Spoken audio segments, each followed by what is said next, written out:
Have you ever had that one person who thinks they can just walk right back into your life, pretending time has erased all the hurt they caused?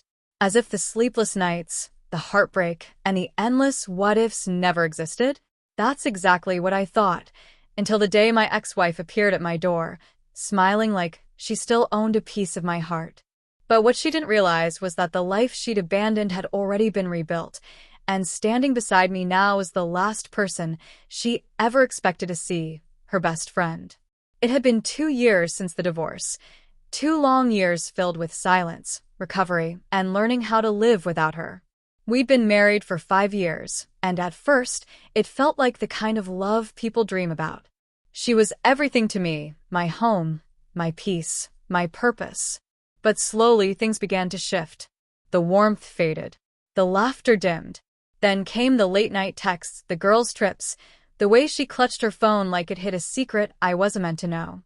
I felt her slipping away long before she ever admitted it. The night everything ended is carved into my memory. She came home late, smelling of a perfume I'd never recognized before. When I asked where she'd been, she sighed, irritated. "We've grown apart," she said. "You've changed." That was when I knew she was already gone. She packed her suitcase and walked out that night, never looking back. I didn't beg, didn't chase. But when the door clicked shut, it felt like the air went with her. The months that followed were brutal. Everything in the house whispered her name, her mug on the counter, her scent on the pillow, the empty half of the bed. I tried to move forward, but every step felt hollow. Then one evening, my phone rang. It was Lily, her best friend. We'd always been friendly, but never close. Boundaries existed out of respect. She said she'd heard about the divorce and just wanted to check in. At first, we kept it polite, but as the days turned into weeks, our conversations grew longer, easier. We started meeting for coffee, talking about everything and nothing.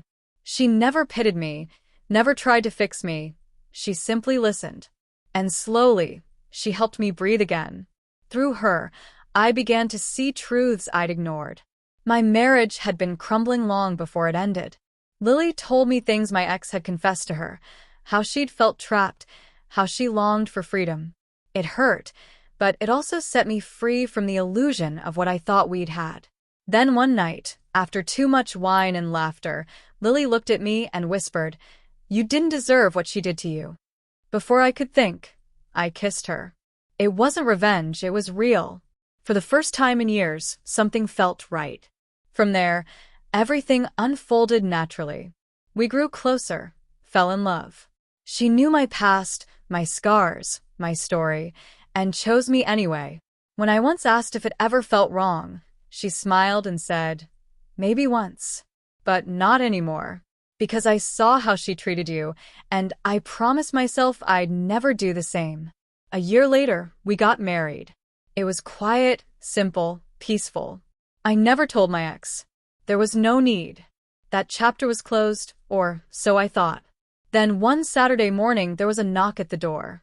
When I opened it, there she was, my ex-wife, standing like a ghost from another life. "Hey," she said awkwardly. "It's been a while." She looked around the house, her eyes scanning for pieces of our past. I was nearby, thought maybe we could catch up.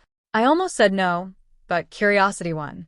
We sat down, and she began talking about regrets, mistakes, and how she'd been thinking about me. "I didn't realize what I had until I lost it," she whispered, her voice trembling. And then, from the kitchen, came a voice. "Babe, have you seen my phone?" My ex froze.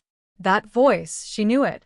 Her face drained of color as Lily walked into the room, holding a mug, wearing one of my shirts. The silence was suffocating. "You," my ex stammered. Lily met her gaze, without flinching. "Yes. We're married." My ex let out a bitter laugh. "You married my best friend." I looked her straight in the eyes and said, "You left. You wanted freedom. I found mine." Her expression collapsed. Confusion, anger, heartbreak, all fighting for control. "I trusted you," she hissed at Lily. Lily's voice was calm. "You trusted me, until you stopped respecting what love meant. You walked away from something real. I just picked up what you threw away." There was nothing left to say. She turned, grabbed her bag, and walked out, just like before. But this time, the silence that followed wasn't painful. It was peaceful. That night, Lily asked, "Do you feel guilty?" I smiled. No. Because guilt belongs to those who break hearts, not the ones who help heal them. Life doesn't always offer neat endings. Sometimes, it gives you poetic justice. The woman who once thought I'd wait forever came back to find I'd already built something stronger. She expected an open door, but what she found was proof that love doesn't wait. It rebuilds. It grows. It finds a new home.